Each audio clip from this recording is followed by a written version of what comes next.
Yeah, hello, good morning, everyone. So, so today we'll try to learn about lab exercise 6. Okay, so this is a lab program, lab exercise 6. So where we try to learn the program called super keyword. So what is the importance of a super keyword? And then what are the different scenarios where this super keyword can be used? Okay. Already in the class, we already explained about what is the importance of a super keyword. So super keyword is generally used to differentiate the class members. Suppose if you have or more classes, then the super keyword will differentiate the methods or the variables in the different classes. Okay. So in this small example, we'll try to see what is the importance of a super keyword, which is at the variable level. While I am telling the class, I have discussed about the super keyword, importance of a super keyword at 3 levels. One is at a variable level, second one is at method level, and third one is at the constructor level. Okay, but here a small example which demonstrate the importance of a super keyword. We'll try to learn about with super keyword at a variable level. Okay. Only variable level we'll try to implement this. So you can see a small class here. There is a class 1. The name of the class is 1. In that I have a variable called I is equal to 10. Okay. And we have a method in this class which is called as a show. So simply system.out.println, I am writing a statement super class method I.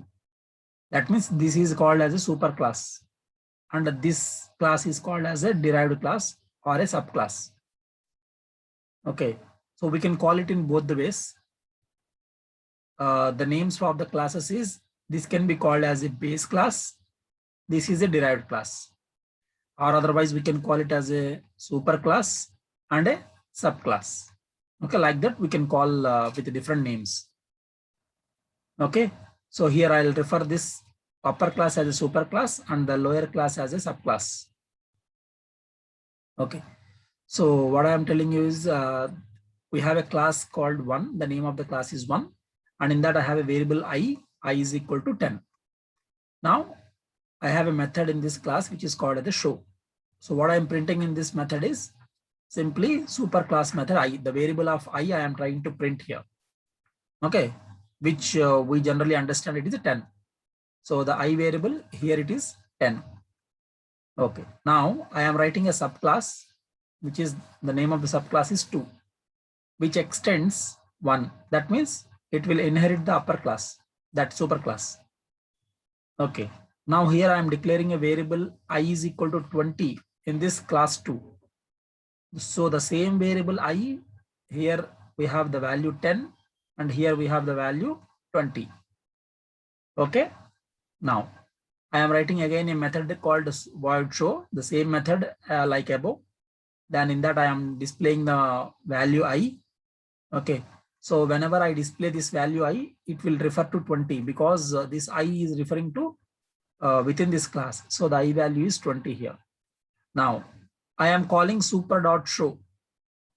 Okay, I am calling super.show. So super.show, whenever I am calling this super.show, it will print the value here. This method will be called. And here what is the I value? Here the I value is 10. Okay, here the I value is 10. And then, so whenever I call super.show, it will refer to this method and it will print the value I here. Or otherwise we can directly call this variable 10 as a super.I. I can refer to super dot I. So super dot I is all obviously it is nothing but value 10, whereas this I is referring to value 20. Okay, so like that we have two classes here, class 1 and class 2. So the class 2 which extends class 1, but the same variable we have in both the classes. So to differentiate these two variables with the same name, we'll try to use the super keyword, right? So obviously we need to refer here like this, super dot I. So next I am writing a demo class where we try to write the main program and try to create an object for the subclass. Okay, ఈ subclass కి మనం object create చేస్తాం. So 2t is equal to new 2 of then t dot show. I'm simply calling this method t dot show. So t is nothing but the object for the class 2. Okay, and I am calling this with the help of this t variable. I am calling this show method. So t dot show. So whenever t dot show is executed, all the members which are there in this method is executed. First of all, the value I is printed, which is there in this subclass, which is 20, and then it will call super dot show. That means it will refer to this value, and then we are again referring super dot I. Okay, so the variable which is there in the upper class or a super class, so super dot I. So it will refer to value 10, right? So when I execute this program,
slow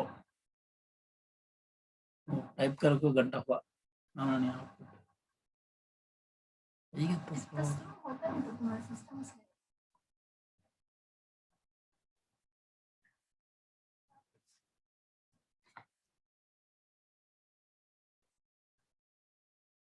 charging है कि नहीं कि वहाँ से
Okay, so the output for the program is it will display the subclass method first, which is the value 20. Okay, and then it refers to the superclass variable, which is I value, which is 10 in the both the cases. Okay, so whenever we execute this t dot show, it will refer to this show method, and then here the first statement, this will be printed. So the subclass method I, which is the value 20, the 20 will be displayed, and then super.show. It will again, when we refer super.show, it will directly go to this method. Okay, in this method you will display super class method I, which is the value I, that means 10 value. Okay, again we refer the same variable I with the help of super variable super.I. Okay, so this also the same result, which is I value 10, and this also will be the same result, which is also 10. So that's why 10 is displayed 2 times here. Okay, so this is a program for super class variable. And then we have something called another variable, another concept in this particular lab exercise program, which is interfaces concept. Okay, so here we have something called write a Java program to implement interface. What kind of interface can be achieved? Okay, interface concept I haven't told you yet, but I try to just explain this program. Okay, so later on we'll try to discuss this interface concepts.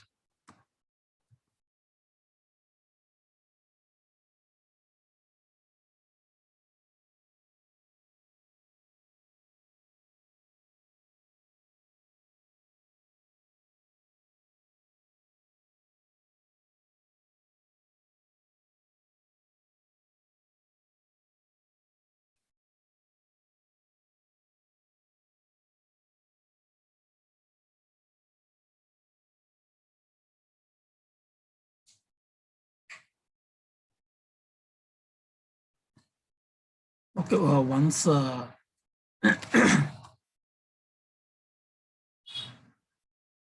just show you what is the program here.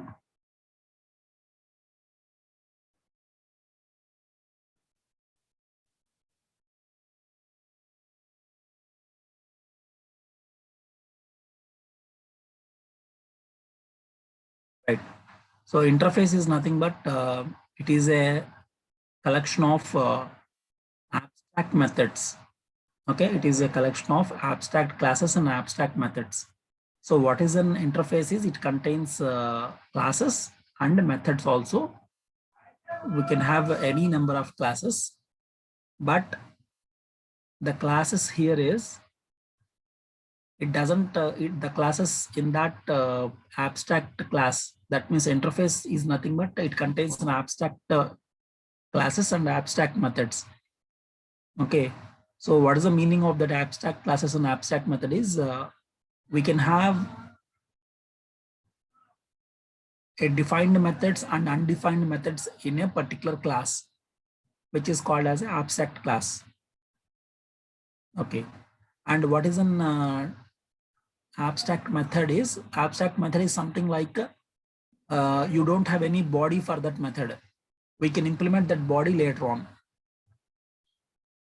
Okay, so for example, you can see here interface father. So there is an interface called father. His height is ht is equal to 6.2, and we are writing a method called height, and we are not writing any body in this method. ఈ method లో మనం body ఏం రాయట్లేదు, just void height అని రాసాము అంతే. మరి body ఎక్కడ రాయాలి sir? Later on ఈ ఇంటర్ఫేస్ మీరు ఎక్కడైతే యూజ్ చేసుకుంటారో అక్కడ మీరు ఓన్ మీకు ఇష్టమైన బాడీ మీరు రాసుకోవచ్చు. ఓకే, అలాగే interface mother. So interface mother లో the mother height is 5.8 and void color. There is a method called color which is there in the interface. Then what about the body of this color method? We don't have the body. Okay, body can be implemented later on. Okay, class child which implements father comma mother. So implements అనే keyword ఎప్పుడు వాడతామంటే interfaces ని మీరు use చేసుకున్నప్పుడు implements అనే keyword వాడాలి. Okay, implements అనే keyword మనం interfaces ని యూజ్ చేసుకునేటప్పుడు వాడతారు. Whereas if you want to have a relationship between the classes, then we use the keyword called extend. But whereas in interfaces, we use the keyword implements. Okay, the most important point, remember this. And the class child. So the name of the class is child. So this child will implement two interfaces. One is the father and one is the mother. So father interface and mother interface. Okay, then You can write your own body. Okay, ఇప్పుడు ఇక్కడ height అనే method ఉంది. Height అనే method father నుంచి వచ్చింది. ఆ height అనే method కి బాడీ మీరు ఇక్కడ రాసుకోవచ్చు. ఓకే, ఎలాగా? Double HT is equal to father dot HT. What is father dot HT? Father is the interface name, dot HT is ఈ variable. So father dot HT plus father dot HT by 2. Okay, so 6.2 plus 5.8 by 2, that is the HT value. Okay, now you are simply printing that child's height is equal to plus HT. HT అనే variable లో ఉన్న height print చేస్తున్నారు. తర్వాత colour is nothing but it is from the interface mother అనే interface నుంచి colour అనే method ని తీసుకున్నారు మీరు. ఇక్కడ బాడీ రాయలేదు, ఇక్కడ మీరు రాసుకోవచ్చు ఓన్గా. So child colour is equal to brown. Okay, like that we can write. After that, we can write here the main program, and then we can create a object for the class. ఈ child అనే class కి object create చేసి, interfaces కి object create చేయకూడదు, classes కి object create చేయాలి. So ఈ child అనే క్లాస్ కి ఆబ్జెక్ట్ క్రియేట్ చేసి c is equal to new child of, then we can call c dot height, c dot color. ఈ 2 methods మనం ఇక్కడ కాల్ చేయొచ్చు. కాల్ చేసినప్పుడు you will get the values. Okay, so whenever you call c dot height, it will give the value as 6.2 plus 5.8 by 2. Whatever the value we'll get, that is nothing but HT print out. So in the name of child's height and cheppi print out. Okay, whereas the c dot color, so c dot color means this color method will be called, and child color is equal to brown, that will be printed. Okay, so I'll save this with the name of child and try to show you the output.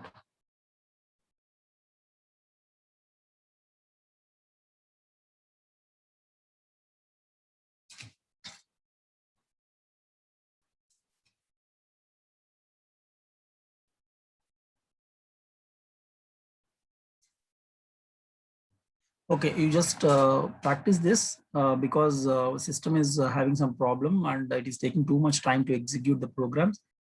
Okay, so for the next programs, I'll try to make sure that execution will be shown, right? Thank you.